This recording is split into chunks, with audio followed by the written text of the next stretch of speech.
सुल्तानपुर पट्टी के जिलाधिकारी के निर्देश पर राजकीय बालिका इंटर कॉलेज में चौपाल का आयोजन हुआ। कार्यक्रम का मकसद जनता की समस्याओं का समाधान करना था, लेकिन अधिकारियों की गैरहाजिरी से अधूरा रह गया। सिर्फ शिक्षा विभाग और राजस्व विभाग के कुछ अधिकारी ही मौजूद रहे, जबकि अन्य विभाग नदारद रहे। चौपाल में स्वास्थ्य सेवाओं की कमी, किसान पेंशन और बिजली विभाग की अनियमितताओं पर शिकायतें उठीं। इस मौके पर विद्यालयों में स्थायी प्रधानाचार्य की नियुक्ति की मांग भी हुई। मुख्य शिक्षा अधिकारी ने भरोसा दिलाया कि अगले माह सभी विभागों के साथ पुनः चौपाल आयोजित की जाएगी। वहीं भाजपा नेता सरताज आलम ने एसएन शर्मा इंटर कॉलेज के सौंदर्यकरण फंड में गड़बड़ी का आरोप लगाया। जी हाँ, बिल्कुल। हमारे प्रदेश के यशस्वी मुख्यमंत्री श्री पुष्कर सिंह धामी जी के तत्वाधान में या निर्देशानुसार जो है आज जनता दरबार लगाने के लिए जो है आज का यहाँ कार्यक्रम रखा गया, लेकिन किन्हीं विभागीय पत्राचार के भी मिस्टेक की वजह से जो है आज ये सफल नहीं हो पाया है। और मैंने जो है सीईओ साहब से, जो हमारे मुख्य शिक्षा अधिकारी हैं, उनसे कहा है कि जो है कि आप जो है आज के इस जो है आयोजन को जो है सफल बनाने के लिए सितंबर माह में जो है एक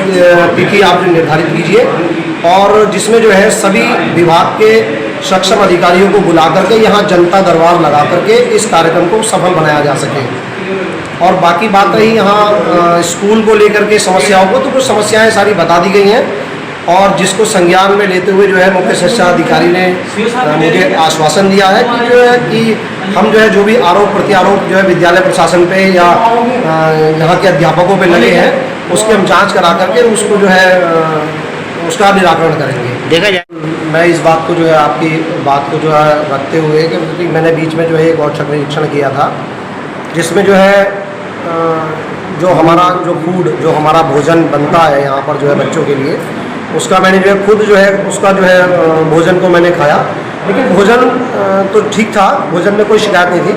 भोजन अच्छा बना हुआ था और साफ़ सफाई भी थी। लेकिन हाँ, बच्चों को बैठने को लेकर के थोड़ी सी जो है मुझे कमियां दिखी, जिसको मैंने जो है प्रधानाचार्य के समक्ष रखा। अब उस पर जो है उन्होंने काम किया नहीं किया, मैं पुनः फिर किस दिन निरीक्षण करूँगा और उसमें जो है आप लोगों के समक्ष जो है फिर वो पूरा दूध का दूध और पानी का पानी होगा। तो पुनः किस दिन कोई ना कोई निरीक्षण करूँगा बच्चों के बैठने बैठने को लेकर के। मैं पहले तो आपके चैनल के माध्यम से ये बताना चाहता हूँ कि आज जो चौपाल लगी थी, जिसमें मुख्य शिक्षा अधिकारी थे, तो उनके द्वारा मेरा एक दो तीन बातें रखी गई मेरी। एक तो जिस समय लिप्टिस के पेड़ होते थे बाउंड्री के अंदर, उसके लिए मैंने तमाम फाइलें लगाई थी, उधर मैंने काम किया। तो आखिर में जो है सरकार के द्वारा और इसके शिक्षा विभाग के द्वारा उसका बोली का प्रस्ताव रखा गया। उसमें जो प्रस्ताव रखा गया तो उसमें 12,58,000 की बोली लगी, जिसमें कि आज तक ये पता नहीं चला कि वो पैसा कहाँ गया, ट्रेजरी फंड में है, कहाँ है, आज तक का कुछ नहीं पता। दूसरी बात है कि माननीय कैबिनेट मंत्री, शिक्षा मंत्री थे उस समय, सरकार के द्वारा एसएन शर्मा इंटर कॉलेज को 86 से 96 लाख रुपए दिए, सरकार के द्वारा आए थे, लेकिन उस पैसे का दुरुपयोग किया गया। सौंदर्यीकरण उसमें मैं नहीं किया गया, सौंदर्यीकरण किया गया भी तो जितने अभी उसमें किया गया तो उसमें सामग्री जो है बहुत घटिया से किस्म की लगाई गई है। मैंने जो उसमें सर्वे किया, मैंने कई बार शिक्षा अधिकारी को, जिला शिक्षा अधिकारी को मैंने कहा सर ये काम गलत हो रहा है, मगर उन्होंने इग्नोर करते चले गए। उस समय प्रिंसिपल श्रीवास्तव जी थे, मैं श्रीवास्तव जी से कई बार बोला, हमने वास्तव जी आप ये बताइए, आप प्रधानाचार्य हो, आप ये क्या सौंदर्यीकरण हो रहा है, आपने इसमें सरिया जो है घटिया किस्म का लगा रहे हो, आप जो इस पर लिंटर डाल रहे हो दोबारा, तो इसको दोबारा बना कर डालिए। तुमने उसको जो पुराना सरिया निकाला उसकी खोल फोड़ करी, मतलब घटिया सामग्री का उन्होंने उपयोग किया है। लेकिन आज तक मुझे किसी ने स्कूल या किसी शिक्षा अधिकारी के, जिला शिक्षा अधिकारी के द्वारा ये नहीं बताया गया कि उसमें कितना पैसा लगा है, कितना बचा है, कितना ठेकेदारों से सेटिंग हुई है। मैंने आज जो चौपाल लगी थी जीजीआईसी में, उसमें हमारे मुख्य शिक्षा अधिकारी आए हुए थे, तो मैंने अपना विषय रखा एक जनप्रतिनिधि होने के नाते और भारतीय जनता पार्टी मीडिया का प्रभारी होने के नाते। मैंने उनसे ये कहा कि आप ये बताइए जो 12,58,000 के पेड़ की बोली लगी थी, वो पैसा कहाँ है। तो वहाँ से प्रधानाचार्य जी द्वारा कहा गया, जिस समय वर्तमान प्रधानाचार्य जी हैं, उन्होंने कहा वो ट्रेजरी में जमा कर दिया गया है। तो मैंने उनसे ये कहा कि आप मुझे इसका प्रमाण दीजिए।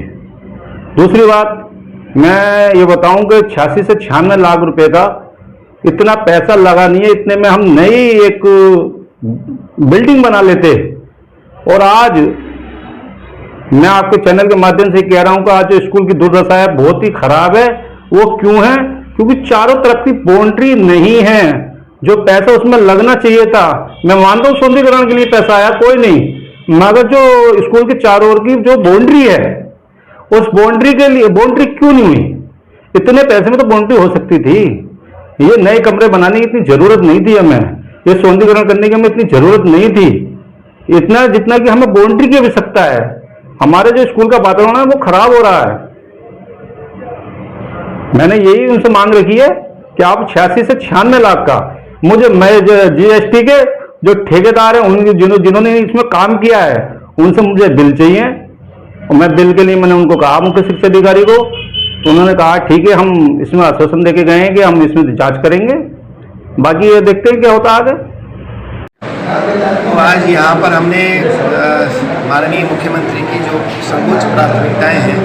उसमें ये हमको सबको मैंडेट है कि आप लोग गांव-गांव में जा कर के अपना एक चौपाल लगाएंगे और वहाँ पर जो गांव वालों की बहुत छोटी छोटी समस्याएं हैं उनको सुन करके और ये कोशिश करेंगे कि आप यथासंभव उसका समाधान वहीं पर कर पाएँ। अन्यथा अगर कोई ऐसी समस्या आती है जो जिसमें थोड़ा पॉलिसी होता है या वित्त इन्वॉल्व होता है, उसको आप सक्षम जो अधिकारी जिला स्तर पर जो हमारे सक्षम अधिकारी हैं उन तक हम प्रेषित करते हैं और उसका निरंतर फॉलोअप भी करते हैं कि कौन सी शिकायत किस स्तर पर लंबित है या जिसका समाधान हुआ है कि नहीं हुआ है। जहाँ तक बात यहाँ पर आज है तो ये थोड़ा एक कन्फ्यूजन का ये विषय था कि हमको जो अलॉटमेंट हुआ था वो सुल्तानपुर गाँव के नाम से हुआ था और सुल्तानपुर गांव ये जो इलाका है सुल्तानपुर गांव के बजाय सुल्तानपुर पट्टी एक नगर पंचायत है। तो थोड़ा ये कन्फ्यूजन रहा कि ये गांव है या नगर का क्षेत्र है। फिर भी ऐसा नहीं है, हमारा उद्देश्य समेकित विकास का है, चाहे वो गांव का हो चाहे वो शहर का हो। हम कोशिश करेंगे और हमने आपसे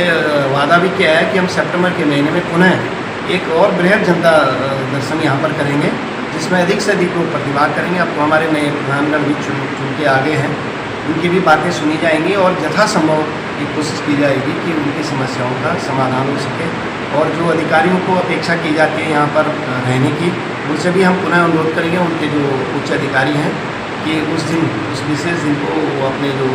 फील्ड लेवल के ऑफिसर हैं या ब्लॉक लेवल के ऑफिसर्स हैं उनको यहाँ पर निश्चित रूप से उपस्थित रहने के निर्देश हैं। सर यहाँ के ये मैं यही नहीं बल्कि यही स्कूल नहीं, हमारे जितने भी स्कूल हमारे यही है कि माननीय प्रधानमंत्री जी कह रहे हैं, माननीय मुख्यमंत्री जी कह रहे हैं, ये तो हमारे सेल्फ अपना होना चाहिए कि हम जहाँ पर रहते हैं वहाँ पर सफाई सबसे पहले हम करें। हम कोई दूसरा कहे तब करें तो ये लगता है कि हम खुद से स्वतः स्फूर्त नहीं है। लेकिन जहाँ तक मैंने भी देखा है और ऐसा नहीं है, मैं यहाँ पर इस विद्यालय में और उस जो हमारा दूसरा हमारा राजकीय इंटर कॉलेज है उसमें मैं दोबारा गया हूँ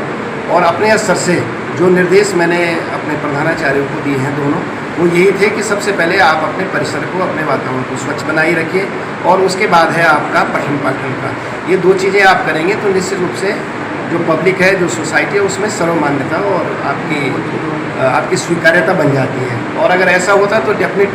डेफिनेटली यहाँ पर इतनी बातें जो हुई हैं वो नहीं आती। जहाँ तक मैं समझता साहब मैडम पे जो यहाँ पर आरोप की बात कर रहे हैं, आरोप भी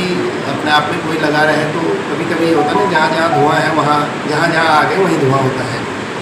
लेकिन तस्दीक करने की आवश्यकता ये है कि जो आरोप लगा रहे हैं, जो लड़कियों ने उसमें लिखा है, उनको भी पूछा जाएगा कि वास्तव में ये सही आरोप है या नहीं है। तो ये मैंने मैडम से भी कह दिया है कि ये एक अपनी SMC की बैठक में, PTA की बैठक में यहाँ के जो मौजूद लोग हैं उनको बुला करके अपनी बात को क्लियर करें। अगर वास्तव में ऐसा करते हैं तो ये तो बहुत ही खेदजनक स्थिति है और अगर ऐसा नहीं करते हैं, एक अनावश्यक आरोप है, तो ये एक प्रकार से कहीं न कहीं हमारे जो कार्मिक हैं उनके मनोबल को तोड़ने का प्रयास देखा जाए। तो कुछ शिकायतें हमारे पार्षद जी ने की हैं कि यहाँ पर बिजली की समस्या है, यहाँ पर राशन कार्ड की समस्या है, यहाँ पर पेंशन की समस्या है, यहाँ पर किसान पेंशन की समस्या है। तो ये कुछ कॉमन प्रकार की सामान्य प्रकार की शिकायतें हैं। लेकिन हमने अनुरोध किया है कि कोई अगर स्पेसिफिक नाम अगर हमें मिल जाए कि भाई अमुक आदमी को इस चीज़ की उनका राइट था और वो नहीं मिल पा रहा है, तो तो डेफिनेटली हम उस चीज़ को, और उन्होंने कुछ लिख के भी दिया है, तो हम ये कोशिश करेंगे कि उन सभी समस्याओं को संबंधित जो उच्च अधिकारी हैं उन तक पहुँचाएँगे, और मैं वादा करता हूँ मैं उसको फॉलोअप भी करूँगा। कोशिश करूँगा कि क्योंकि ये मामला ये मेरे विभाग का नहीं है, दूसरे विभाग का है, तो उनको भी हम फॉलोअप करने की आवश्यकता है। इंटर कॉलेज और GGIC इंटर कॉलेज के अंदर टीचर लोग खुद ही अपने विभाग में घिरे हुए हैं, तो उसमें छात्र छात्राओं को किस प्रकार का असर पड़ रहा है उनको कि वो पढ़ाई में नहीं पूरी कर पा रहे हैं? देखो, मेरे दोनों प्रिंसिपल यहीं पर हैं, और बेहतर ये होता है कि पब्लिक आकर के उनकी ये तारीफ़ करती है कि यहाँ पर विद्यालय बहुत अच्छा चल रहा है, तो मुझे भी बहुत अच्छा नहीं लगा अगर इस प्रकार से कोई विद्यालयों के भीतर, चाहे वो ये विद्यालय है चाहे दूसरा विद्यालय, अगर इसमें टीचर्स के भीतर कोई ऐसा जो आप कह रहे हैं मनमुटाव है, तो ये तो नहीं होना चाहिए, और उसको मैं इंश्योर कराऊंगा कि इनसे बैठक लेकर के अलग से दोनों विद्यालयों की कि अगर कोई ऐसी प्रॉब्लम है तो वो हमको बताएं ना, हमको एड्रेस करें तो हम उसको समाधान कर सकते हैं, लेकिन अपनी व्यक्तिगत उससे पठन पाठन का जो टीचिंग लर्निंग है, जो हमारा वास्तव में मुख्य उद्देश्य है, वो प्रभावित नहीं होना चाहिए। तो ये मैं भी इंश्योर करूँगा कि उनसे बात करके कि क्या समस्या है। जल्दी बोलो ना। ये है, आप कह रहे हैं दो चीज़ें आप लिखे हैं, एक तो आपने पेड़ों की कटान की बात की थी, तो उसका तो शायद समाधान हो भी गया है, आप भी संतुष्ट होंगे उससे। दूसरी चीज़ जो आपने कुछ धनराशि 2019 में यहाँ पर आने की बात की थी, तो उसकी कार्यदायी संस्था जो थी, अगर उसमें उस एस्टिमेट में बाउंड्री वॉल का भी प्रपोजल रहा होगा और उन्होंने बाउंड्री वॉल पे काम नहीं किया होगा, तो डेफिनेटली वो कार्यदायी संस्था को इंटरोगेट किया जाएगा कि आपने काम अधूरा क्यों छोड़ा है। और अगर उसमें बाउंड्री वॉल का कोई प्रोविज़न नहीं था, तो आगामी ये है कि हम अपनी जिला योजना में इसको प्रस्तावित करेंगे, यही कर सकते हैं, क्योंकि हमारे पास जो स्थान है। और मैं मेयर साहब से भी कहूँगा कि अगर बेहतर होगा कि अपने संसाधनों से आप भी माननीय मंत्री जी को अप्रोच करेंगे, तो हो सकता है वो भी अपना जो हमारा जो राज्य सरकार का फंड होता है वो भी उपलब्ध हो पाएगा। तो कोशिश ये है कि हम प्रिंसिपल साहब जो हैं एक एस्टिमेट बनवा देंगे बाउंड्री का, और वो एस्टिमेट हम तक पहुंचा देंगे। हम कोशिश करेंगे कि चाहे वो जिला योजना हो चाहे वो राज्य योजना हो, जहाँ से भी संभव हो सके हम फंड अरेंज करने की जो सर सौंदर्यीकरण किया गया है SM शर्मा इंटर कॉलेज का, उसमें जो पुरानी सामग्री थी उसके लिए पुरानी, आप तो 19 की बात कर रहे हैं ना, अब ये देखना पड़ेगा कि पुरानी सामग्री क्या सौंदर्यीकरण किया गया था और कौन सी चीज़ को वहाँ से हटाया गया था। ये तो देखने वाली बात है कि आपने सौंदर्यीकरण में कौन सी चीज़ें थी जो हटाई गई हैं वहाँ से, या उसकी अगर विधिवत ऑक्शन हुआ है, एक ऑक्शन की प्रक्रिया है कि एक कमेटी बनी होगी, कमेटी ने उसका निर्धारित दाम तय किया होगा, उस पर एक बोली लगी होगी, बोली जो भी मिली होगी उसकी धनराशि अगर उन्हें राजकोष में जमा कर दी है, तो ये उसका एक तकनीकी पहलू है, उन्होंने पूरा कर दिया है। हाँ, अगर अपनी इच्छा से कुछ कर दिया होगा तो ये तो देखने की बात है, क्योंकि मामला कम से कम 6-7 साल पुराना है। करंट होता तो इसको ये वाले जो हमारे नए प्रधानाचार्य हैं प्रभारी, ये भी अभी उन्होंने कार्यभार ग्रहण किया है, तो इनसे भी ये है कि आप देखें, अगर ऐसा है तो मेरे संज्ञान में लाएँ। ऑप्शन गतिमान हो सकता है, प्रक्रिया गतिमान हो सकती है। अच्छा, अभी